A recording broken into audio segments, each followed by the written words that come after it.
मुलांना योग्य प्रकारे शिक्षण देणं, त्यांच्यावरती संस्कार करणं याच्या पाठीमागे लागलं पाहिजे.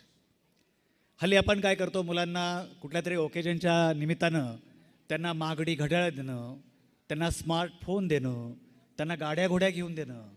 लक्षात घ्या, ह्या सर्व गोष्टी कालबाह्य आहेत. त्यांना योग्य प्रकारे शिक्षणानं जर दिशा दिली तर ते लक्षात घ्या चिरंतन आहे, कायमस्वरूपी टिकण्यासारखं आहे. कारण मी नेहमी सांगत असतो, money anyone can steal but knowledge cannot be stolen.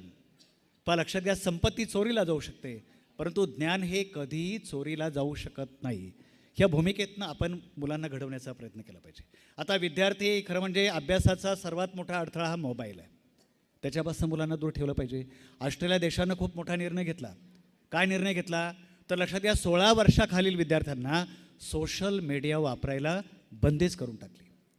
हल्ली लक्षात घ्या, पालकांना कडक शिस्तीची शाळा हवी असते.